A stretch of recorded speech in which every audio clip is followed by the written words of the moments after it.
খুলনায় বাস্তুহারা কলোনিতে উচ্ছেদ অভিযানের সময় ক্ষুব্ধ স্থানীয়দের সাথে পুলিশের তুমুল সংঘর্ষ হয়েছে। এতে আহত হয়েছে অন্তত অর্ধশত। প্রশাসনের পক্ষ থেকে জানানো হয়, বারবার আলটিমেটাম দেওয়ার পরও জমি খালি করছিল না তারা। আর পুনর্বাসন না করা পর্যন্ত কলোনি ছাড়তে চান না বাসিন্দারা। নতুন ব্লেন্ডে আরো রিচ অ্যারোমায় সেলন ফ্যামিলি ব্লেন্ড টে। খুলনার মুজগুন্ডির বাসিন্দাদের কলোনিতে অভিযানে যায় জাতীয় গৃহায়ণ কর্তৃপক্ষ। প্লট মালিকদের জায়গা বুঝিয়ে দিতে উচ্ছেদের চেষ্টা করা হয় স্থানীয়দের। শুরুতেই প্রতিরোধের মুখে পড়েন অভিযানকারীরা।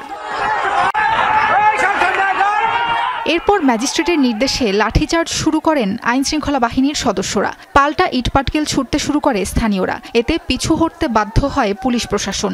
অভিযানে নিয়ে যাওয়া বুলডোজারে ভাঙচুর চালায় বিক্ষুব্ধরা।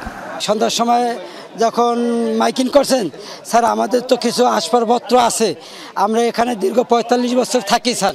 এরপর শুরু হয় পুলিশের টিয়ারশেল নিক্ষেপ। তাতেও দমানো যায়নি বাসিন্দাদের। তাদের অভিযোগ, পুনর্বাসন না করা পর্যন্ত জমি খালি করবেন না তারা। এমনকি তাদের মালপত্র সরানোরও সুযোগ দেয়নি প্রশাসন। আমাদের সেই জায়গাটা দিক, আমরা সেখানে চলে যাব, নিজেরাই বাড়িঘর করে বসবাস করব। এই জায়গার মালপাতি নিয়ে আমরা চলে যাব, জায়গা খালি করে দেব। জোর করে করা লাগবে না। আমাদের অর্ধশত লোক আহত, ১৫ জন মহিলা, ২৫০ বেড ভর্তি। পুলিশ জানায়, সংঘর্ষে দুপক্ষের অর্ধশত মানুষ আহত হয়েছে। উত্তেজনা সৃষ্টি হওয়ায় আপাতত স্থগিত করা হয়েছে উচ্ছেদ অভিযান। আমরা যখন উচ্ছেদের উদ্দেশ্যে রওনা করি, ভিতরে যাওয়ার চেষ্টা করি, এর প্রেক্ষিতে তারা ইটপাটকেল ছুটতে থাকে এবং আমাদের অনেকেই আহত হয়। আমরা পরবর্তীতে ব্যাক আসি। ৩৩ একর জায়গায় ১৯৭২ সালে গৃহায়ণ কর্তৃপক্ষ এই কলোনি নির্মাণ করে দেয়।